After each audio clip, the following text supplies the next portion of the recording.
Bonjour à tous, je suis ravi de vous retrouver sur Astroscience, la chaîne consacrée à la pratique de l'astrologie et à ses applications présentes et à venir. Alors juste avant de commencer cette vidéo, vous savez que depuis quelque temps vous pouvez rejoindre ma chaîne, donc devenir membre d'Astroscience en suivant ce petit lien ici et accéder ainsi à des vidéos supplémentaires d'interprétation didactique de thème astral. Voilà, je referme la parenthèse, nous avons beaucoup de choses à voir ensemble aujourd'hui. J'avais fait il y a quelques mois déjà une vidéo qui s'appelle d'ailleurs toujours encore, la perte de nos valeurs martiennes. Vous aviez été d'ailleurs nombreux à réagir et à liker cette vidéo et je vous en remercie. Alors aujourd'hui vous pouvez d'ailleurs retrouver cette vidéo en suivant ce lien, là je vous le mets ici, parce que cela vous permettrait peut-être de, si vous ne l'avez pas déjà vu, ou peut-être si vous l'avez vu il y a longtemps, eh bien de vous remémorer ce que nous avions dit sur justement la perte de nos valeurs martiennes qui m'apparaissait comme un sujet central dans ce qui se passe aujourd'hui dans nos sociétés occidentales notamment. Et donc aujourd'hui, eh bien dans cette vidéo, nous allons essayer d'aller plus loin, de voir un approfondissement, mais aussi des compléments à ce que nous avions dit dans cette précédente vidéo. Alors, je veux commencer avec vous très simplement sur des notions de base. Donc même si vous n'êtes pas vraiment familier avec l'astrologie, vous allez pouvoir tout à fait suivre ce que nous allons voir ensemble justement au travers donc du zodiaque. Vous savez, le zodiaque, c'est ce cercle d'animaux qui en fait représente les symboles des 12 énergies, qui sont en fait, qui tissent la matière, si vous voulez, de notre univers. Donc ce sont des énergies qui s'entrecroisent et puis qui, comme effectivement un tissu, qui crée notre univers, mais notre univers à la fois extérieur, ce qui est autour de nous, et aussi notre univers intérieur. Vous savez que l'astrologie est basée sur l'analogie entre le macrocosme et le microcosme, et donc ce qui est à l'extérieur reflète ce qui est à l'intérieur. Donc ces 12 énergies qui s'entremêlent, qui se suivent aussi, qui se succèdent, sont aussi donc les reflets à la fois de notre monde, de notre vie, mais aussi de notre psychologie profonde. Alors, nous allons regarder très simplement les caractéristiques des premiers signes, donc des 6 premiers, parce qu'après, nous sortirions des limites temporelles de cette vidéo, donc nous allons nous arrêter aux 6 premiers signes, mais simplement pour voir très basiquement ce à quoi correspondent les différents signes. Donc, premier signe, c'est le bélier. Alors, vous connaissez le bélier, c'est le premier signe du zodiaque, c'est celui qui a la responsabilité de faire débuter tout un cycle de développement.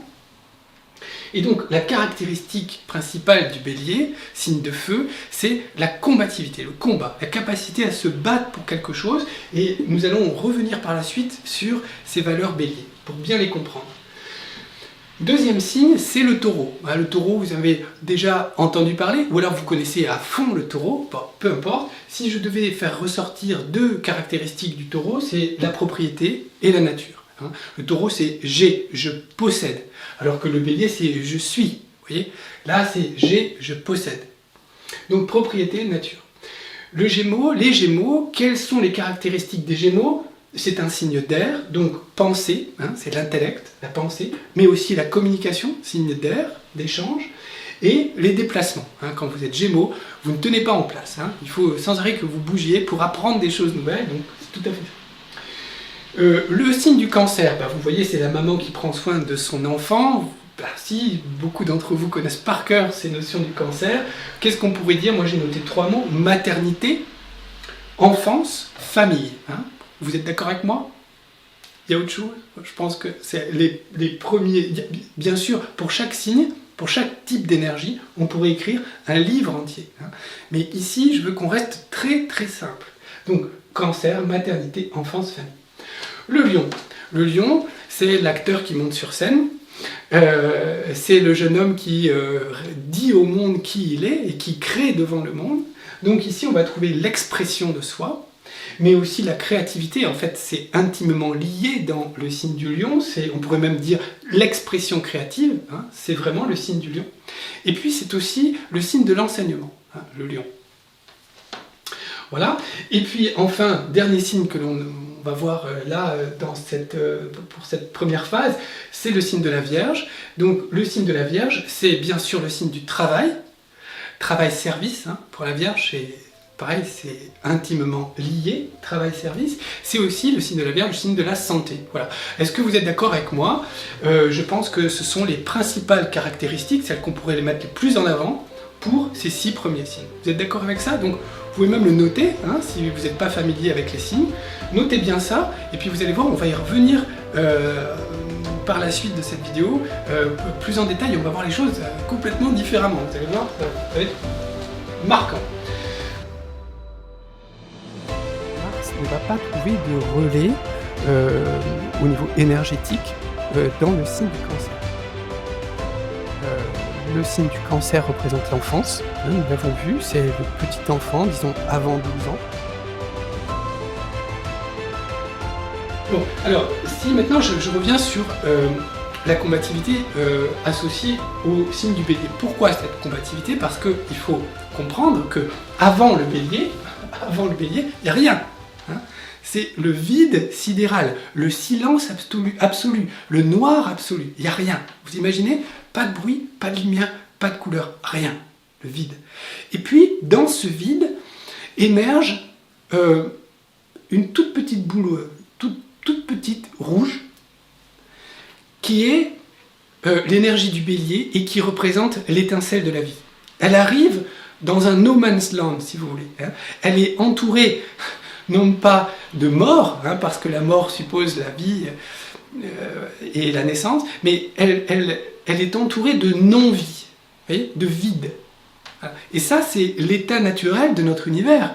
C'est-à-dire, il y a le vide, la non-vie, c'est ce qui est le plus partagé dans l'univers. Hein. Il y a beaucoup plus de vide dans l'univers que de matière. Et il y a encore plus de vide que de vie. D'où le fait que la vie soit infiniment rare, et donc certainement infiniment précieuse, puisqu'elle est infiniment rare. Hein, voyez, donc vous pouvez imaginer cette toute petite bulle qui arrive là, dans cet océan de noir et de vide, et cette toute petite bulle, c'est le Bélier. C'est la vie, c'est l'étincelle de la vie. Et donc, le ciel accorde une grande responsabilité au signe du Bélier, parce que c'est lui qui va faire débuter tout ce cycle.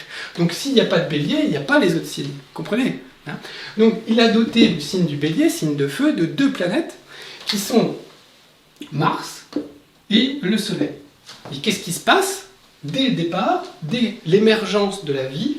En fait, bien Mars, d'ailleurs on peut le représenter comme ça, hein, Mars va étendre autour de la vie une sorte de bulle, une sorte de cellule, et donc des frontières qui vont permettre de protéger la vie. Hein. Donc Mars, c'est pas seulement Mars qui perce, c'est aussi Mars qui défend, qui protège, qui marque son territoire et qui défend les frontières. Et donc vous voyez qu'en défendant les frontières, on arrive au cible du Soleil. Et c'est ça, le Soleil, la personnalité, la personne, la vie incarnée, c'est le Soleil. Mais sans Mars, il n'y aurait pas ça. Hein. Et d'autre part, vous comprenez bien que cette cellule toute fragile de vie, elle est entourée de non-vie, entre guillemets, autour d'elle. Donc cette non-vie, elle attend qu'une seule chose, c'est que Mars faiblisse au cours de la vie, pour pouvoir prendre le dessus et revenir à l'état normal de l'univers, c'est-à-dire le rien. Donc Mars a aussi cette responsabilité au cours de notre vie de défendre nos frontières. Hein. Et donc on pourrait résumer tout ce que je viens de dire au fait que, en fait, la vie est un combat. Si vous m'écoutez aujourd'hui, si vous êtes des humains incarnés, comme je le suis moi-même, eh bien c'est parce que vous avez mené un combat dès votre naissance. Et vous avez survécu, mené à bien ce combat. Sinon, vous ne seriez pas là, vous ne seriez pas en train de m'écouter. Bien sûr, après, au cours de la vie, ce Mars fluctue. Il est plus ou moins fort à certains moments. On a plus ou moins la motivation pour vivre. Parfois, oui, beaucoup, et puis parfois moins. Hein. Mais, peu importe, vous êtes les survivants d'un combat que vous avez mené dès votre naissance. Hein. La naissance est un combat. La naissance, la première chose que l'être humain fait quand il arrive, et que la vie fait quand elle arrive dans le vide, c'est qu'elle commence par se battre. Donc, si vous voulez, le combat, il est à la racine de notre ADN. À la racine de notre ADN. Sans cette capacité à nous battre, nous n'existerions pas, nous ne serions pas. Vous voyez ? Il faut se battre à la naissance pour pousser notre premier cri, pour déployer nos poumons, pour se battre contre le froid, contre les agressions extérieures. Vous voyez, vous avez survécu à ça. Vous êtes des martiens. Vous êtes des martiens, je suis un martien, nous sommes tous des martiens. Et ça, il ne faut pas l'oublier. Il ne faut pas l'oublier, et pourtant, c'est ce qu'on est en train de faire. Et ce n'est pas seulement nous. Alors, c'est un double mouvement, si vous voulez. Nous sommes en train de l'oublier. Nous nous détachons de plus en plus de nos valeurs martiennes. Pourquoi ?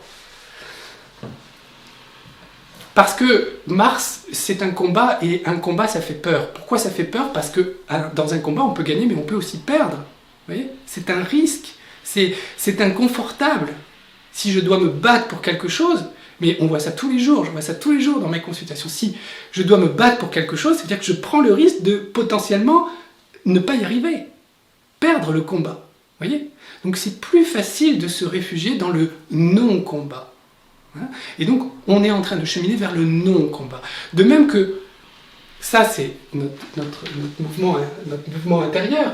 Il y a aussi une sorte de fausse fierté à se dire je me sépare de Mars, l'homme primitif, l'homme, le chasseur-cueilleur, le tueur, celui qui va mordre dans la viande rouge pour se nourrir. Je me détache de ça et je deviens de plus en plus l'homme intellectuel, Homo sapiens et intellectuel. Je me réfugie là-dedans. Donc vous voyez qu'il y a un cheminement qui est en train de se faire du bélier progressivement vers les gémeaux, l'intellect. En fait, si on prend l'histoire de l'humanité, eh bien nous sommes passés des chasseurs-cueilleurs béliers aux agriculteurs taureaux, et puis aussi aux industriels taureaux aussi, à la productivité, la production industrielle aussi qui est ici. Et puis maintenant, nous sommes dans l'ère, entre guillemets, des Gémeaux, oui, nous sommes dans l'ère du Verseau, non mais vous voyez ce que je veux dire, nous sommes maintenant dans la période des Gémeaux, où nous sommes dans l'intellect, dans les échanges, donc dans le commerce, bien plus que dans l'agriculture et bien plus que dans le combat, pour la survie. Mais en fait, ce qu'il faut comprendre, c'est que nous ne devons pas oublier nos valeurs béliers et nos valeurs taureaux. Or, c'est ce que nous sommes en train de faire. Nous sommes en train de renier progressivement, en essayant de nous en détacher, parce que c'est plus simple de le faire comme ça, nous sommes en train de renier progressivement nos valeurs béliers et nos valeurs taureaux. Pour nous réfugier dans les valeurs gémeaux, et donc le gémeau ici est dévoyé, et plus il est dans l'intellectualité, plus il perd son savoir-faire taureau et son savoir-faire bélier, et plus il devient dépendant. Et donc la case suivante, dans laquelle nous sommes peut-être déjà rentrés en fait, c'est la case cancer, c'est les énergies cancer, mais dévoyé. C'est-à-dire qu'au lieu de prendre soin des autres, on devient dépendant. Au lieu de devenir le parent, on devient l'enfant. On devient de plus en plus dépendant. Pourquoi ? Parce qu'on ne sait plus faire. On est trop dans l'intellect, trop spécialisé. On ne sait plus faire le reste. Vous voyez ? Et de ce fait, on devient dépendant. Cancer, le petit enfant dépendant qui dépend des autres pour se nourrir, pour sa sécurité. Et c'est ce que nous sommes aujourd'hui. Nous dépendons des autres pour assurer notre alimentation, pour assurer notre sécurité, et en parallèle de ça, si on prend du recul, on sait faire de moins en moins de choses. Et le peu qu'on sait faire, on le fait de moins en moins bien. Vous voyez ? Donc, ce que je veux dire, c'est qu'il y a une pente naturelle, par facilité, si vous voulez, déjà à aller dans cette direction que je viens de vous décrire. Mais cette direction est aussi encouragée. Et c'est ça aussi qui m'importe dans cette vidéo, c'est que vous puissiez prendre conscience que on donne nous-mêmes l'autorisation à suivre, à aller dans cette direction, à suivre cette pente de facilité, mais on est aussi encouragé par nos gouvernements, nos élites, et nos élites mondialisées, parce que ça ne se passe pas uniquement en France, bien sûr ça se passe au niveau mondial. Nous sommes encouragés à nous détacher de nos valeurs béliers, de nos valeurs taureaux, pour aller de plus en plus vers les valeurs gémeaux. Oh, c'est bien, je suis fier de vous, vous êtes de plus en plus intellectuels. Mais en fait, vous êtes aussi de plus en plus dépendants. Et donc, malléables, contrôlables, puisque vous êtes devenus des enfants dépendants. Vous voyez ? Et que vous savez faire de moins en moins de choses. Et que vous dépendez des autres pour assurer votre sécurité. Et donc, on peut plus facilement vous contrôler. Donc, il y a une pente naturelle. On donne cette autorisation pour aller là, puis c'est plus facile pour nous. Et puis, on est aussi encouragé à aller là-dedans. Et donc, la pente, au lieu d'être comme ça, elle est comme ça, la pente, au final. Et on y va à fond là-dedans. Et on ne s'en rend pas compte qu'on est en train de devenir complètement des enfants dépendants. donc contrôlable et malléable. Comment... alors, ce que je voulais vous montrer maintenant, c'est les conséquences de ça. Si on perd nos valeurs martiennes, qu'est-ce qui se passe pour la suite du cycle? Ben, c'est facile, hein. Malheureusement c'est facile.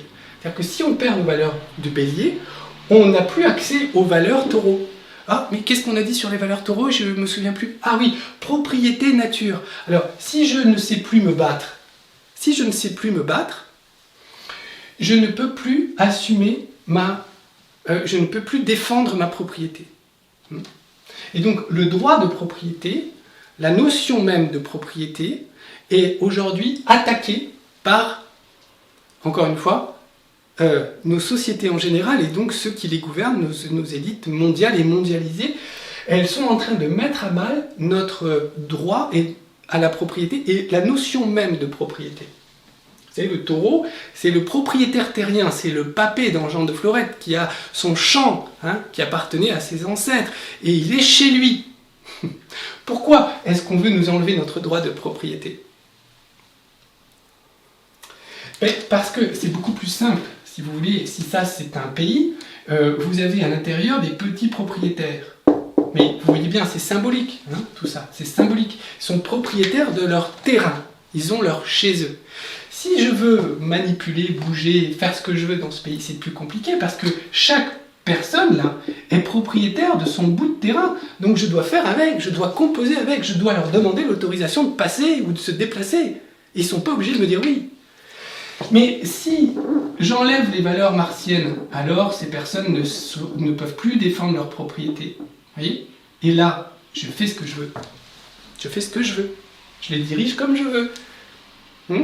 Donc, il y a une tendance vraiment qui doit vous frapper de plus en plus, c'est que ce droit de propriété est mis à mal, est attaqué pour pouvoir encore davantage continuer à nous contrôler. Pourquoi est-ce qu'on peut prendre le contrôle de nos propriétés? Parce qu'on ne sait plus se battre.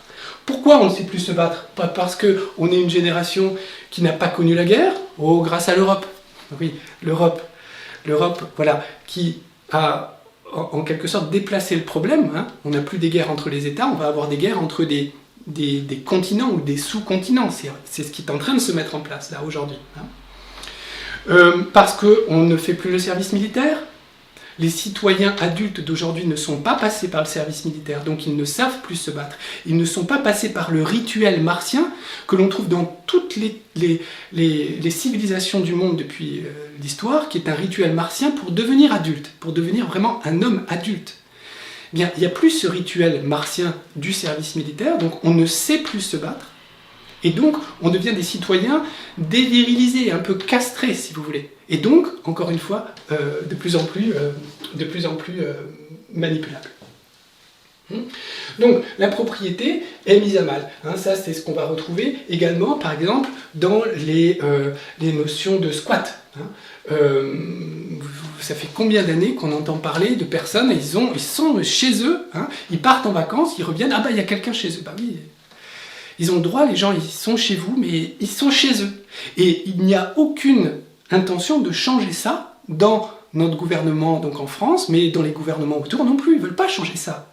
Au contraire, ça les arrange bien. Pourquoi? Parce que ça veut dire, on dit aux citoyens, votre droit de propriété, ce que vous pensez être immuable, inattaquable, en fait, est relatif. Vous n'êtes pas les propriétaires absolus de ce que vous pensez. Vous êtes des propriétaires relatifs. Vous voyez? Relatifs. Et donc on instille la peur. En fait, je ne suis pas vraiment propriétaire. Non, je ne suis pas vraiment propriétaire. Ah bon? Par exemple, le Linky, c'est tout à fait ça aussi. On n'a pas le droit de rentrer chez vous. Hein. Le cadre légal ne le permet pas. Mais quand même, on va faire des circonvolutions pour pouvoir installer chez vous, quitte à le parachuter, un objet connecté, un Linky, que vous le vouliez ou non. Et quoi qu'on pense du Linky, c'est une intrusion dans la propriété privée. Hein. Et c'est aussi forcément quelque chose qui va, parce qu'il est connecté, va diffuser de l'information, donc renseigner sur la manière dont vous vivez, et potentiellement aussi un accès pour le contrôle d'une partie de votre foyer, en l'occurrence la consommation électrique. Les Gaspard et tout ça, c'est la même chose, vous voyez? Donc la propriété, là aussi, est attaquée. La propriété du corps, notre corps. Alors ça, la maison encore, je veux bien. Mais le corps, ça m'appartient. Ah oui, ça vous appartient. Combien de vaccinés en France? Combien de personnes, si hors cadre légal, hein, parce que ne permet pas, mais par la peur, par la manipulation, va obtenir, extorquer le droit d'entrer chez les personnes et d'installer chez eux l'équivalent d'un Linky, on peut dire ça comme ça. Hein. En tout cas, une pièce rapportée à l'intérieur même, alors de votre foyer précédemment, et maintenant de votre corps, qui sont des choses dont vous êtes soi-disant propriétaire. Mais maintenant, vous êtes propriétaire relatif de ça. Vous voyez? Alors ça, c'est ça. Et puis, on perd aussi la notion de nature, puisqu'évidemment, si vous n'êtes pas propriétaire de votre chez vous, si vous n'êtes pas ancré comme le papé de Jean de Florette sur un territoire, sur un terroir, vous êtes malléable, hein, vous êtes apatride, un petit peu, et donc encore plus malléable. Moi, j'habite Autun, hein, c'est une ville de Bourgogne, c'est la campagne, si vous voulez. On avait à l'entrée de la ville un magnifique taureau en statue, en fer forgé, magnifique, posé dans un parc à l'entrée, superbe. Il a été remplacé. Ça va pas, c'est trop terroir, vous voyez, c'est trop le symbole de la propriété et du terroir. Donc on l'a enlevé, le maire l'a enlevé, l'a fait disparaître. C'est un maire très dans le parti dominant, si vous voulez. Hein. Et donc on a eu un hashtag Autun, magnifique. Hashtag Autun, c'est beau, c'est magnifique. Hashtag Autun en sigle. Ça a dû coûter bien cher. Puis ça, vous voyez, c'est très Gémeaux, c'est très moderne. Hein. Et on retire le... Alors le taureau, on l'a remisé au fin fond de la ville d'Autun, on l'a mis ailleurs, on ne le voit plus. Vous voyez, on ne veut pas voir ça. Et il y a un changement de paradigme qui est en train de se produire sur tout ça. Nature, donc on perd le lien avec la nature, on perd les circuits courts, hein, on perd le lien à la terre, on perd le potager, on ne sait plus faire, les générations suivantes vont plus savoir faire. Et tout ça contribue à la perte donc des valeurs du taureau. Si on perd les valeurs du taureau, qu'est-ce qu'on perd? On perd les valeurs du Gémeaux. Si on n'est pas propriétaire, si on ne peut plus être vraiment propriétaire, on va perdre les caractéristiques des Gémeaux. En l'occurrence, la pensée, donc la pensée libre. Si je suis là-dedans, là, dans cet état-là, je ne suis pas forcément d'accord, lui là, il n'est pas forcément d'accord avec lui. Tant mieux, il n'est pas d'accord. Il a sa propre pensée. Mais si j'efface tout ça, là, si j'efface toutes les frontières, si j'empêche les personnes de se battre, qu'est-ce que j'obtiens? J'obtiens ici une pensée unique. Tout le monde va dans la même direction. On adopte plus facilement la pensée de l'autre, puisqu'il n'y a plus de frontières. Vous voyez? Donc ça, c'est pensée unique. Communication, bien, c'est ce qui est en train de se passer. Vous voyez bien les lois qui sont en train d'être prises pour le contrôle des médias, pour le contrôle d'Internet, dernier espace de liberté, ça les gêne. Ça, il faut absolument mettre à mal et prendre le contrôle des communications, des échanges, et donc d'Internet. Hein, donc les lois contre les fake news, qui va décider que telle ou telle information est une fake news? Qui va décider? Vous voyez? Donc ça contribue aussi à la pensée unique. Et puis les déplacements, non, M. Bartomeu, non. Les déplacements, non. On ne contrôlera pas nos déplacements. Je peux toujours marcher et aller où je veux. Oui, enfin, sauf quand il y a le confinement, hein, parce que ça c'est déjà fait, donc on a vu.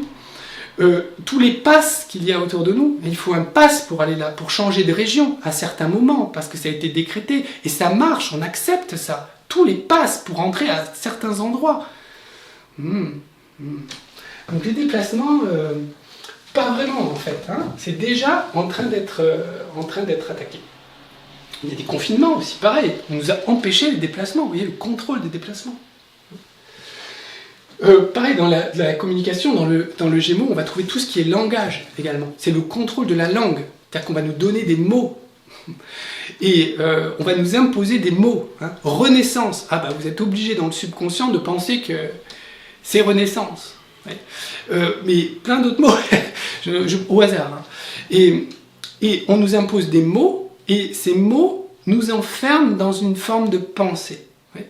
Même la prise de contrôle du langage, on peut le retrouver au travers de la langue inclusive. On est en train de déstructurer notre langue. En fait, notre langue, elle vient de notre terroir du taureau, de notre propriété, de notre terroir.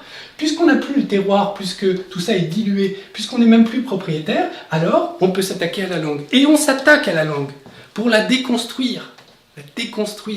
Hein. Voilà.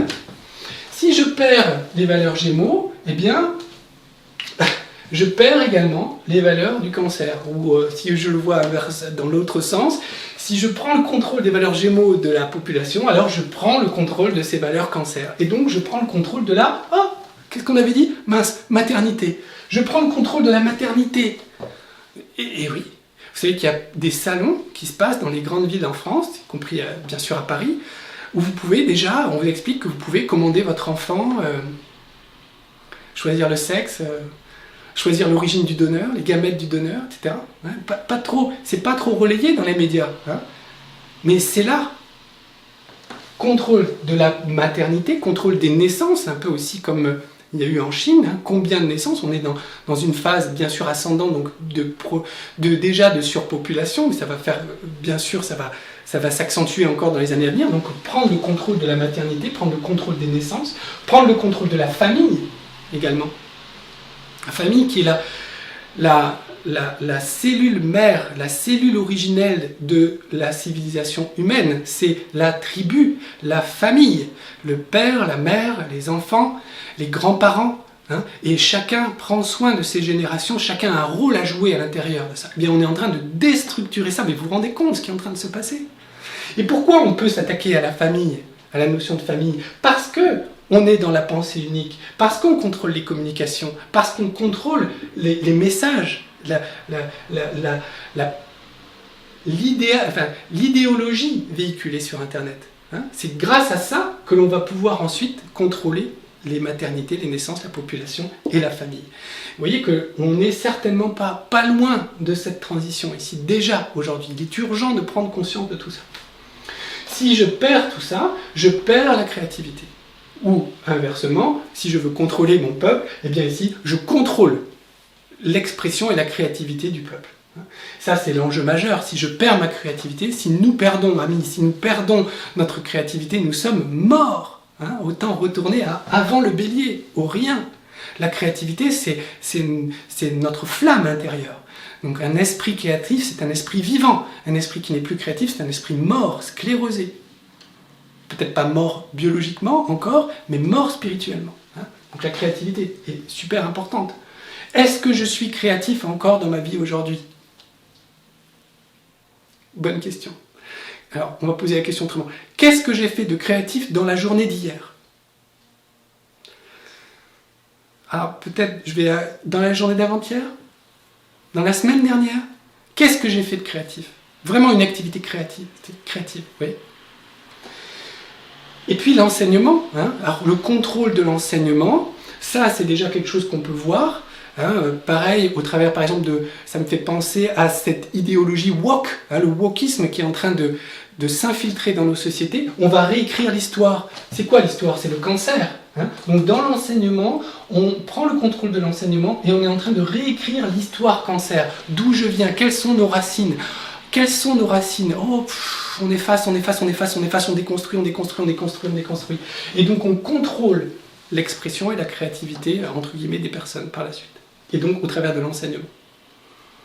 Et puis si je perds ces valeurs lions, je perds les valeurs vierges, travail, santé. Oh, le travail non, le travail, pareil. Là, on est en train de prendre le contrôle du travail, que ce soit le travail en entreprise ou le télétravail, par des moyens de surveillance qui vont certainement se développer encore pour contrôler le salarié, pour contrôler la personne qui remplit ce travail, contrôler qu'est-ce qui se fait, la comptabilité, tout ça, vous voyez, tout ça est de plus en plus contrôlé, et bien sûr, la santé.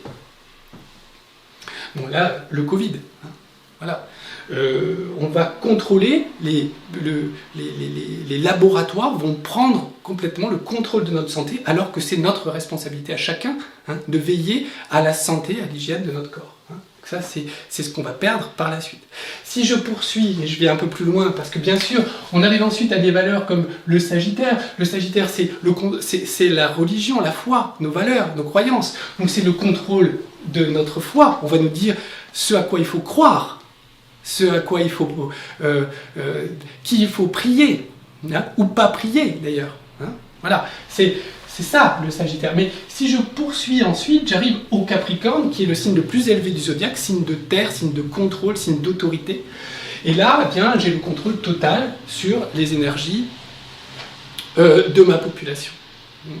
Donc si on en arrive là, bah, c'est terminé. En passant par la religion, là c'est terminé. Hein, les croyances, les valeurs, il n'y a plus rien. Et tout est sous contrôle. Donc je suis déshumanisé à ce moment-là. Donc il nous faut impérativement remonter jusqu'au bélier, renouer, retrouver ces valeurs, et ensuite, progressivement, eh bien, reconquérir nos territoires perdus. Nos territoires perdus, taureau, gémeaux, cancer, lion, etc.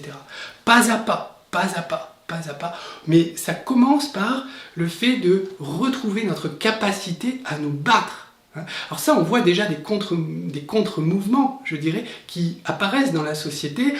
Symboliquement, c'est le bobo parisien en mocassin qui a redécouvert le couteau de bushcraft au travers d'un stage de survie dans la nature. Voilà, bon, c'est un symbole. Mais si vous voulez, c'est déjà l'expression d'un contre-courant, de personnes qui se disent « Oh, je ne sais plus me battre, il faut que je revienne à des valeurs de combat. Et après, je pourrai reprendre mon chemin d'évolution. » Vous voyez? Donc ça va se mettre en place, c'est en train de se mettre en place et ça doit être encouragé, encore une fois, pour reconquérir nos territoires perdus. Voilà ce que je voulais vous dire au travers de cette vidéo. J'espère qu'elle vous aura intéressé, qu'elle vous aura plu. Si c'est le cas, n'hésitez pas à cliquer sur le petit pouce vers le haut. Également, si ce n'est pas encore fait, à vous abonner à cette chaîne. Et maintenant également, vous avez cette possibilité donc de rejoindre la chaîne Astroscience. Je vous remercie par avance. Moi, je vous donne rendez-vous bien dans de prochaines vidéos sur Astroscience. À très bientôt. Merci beaucoup. Au revoir.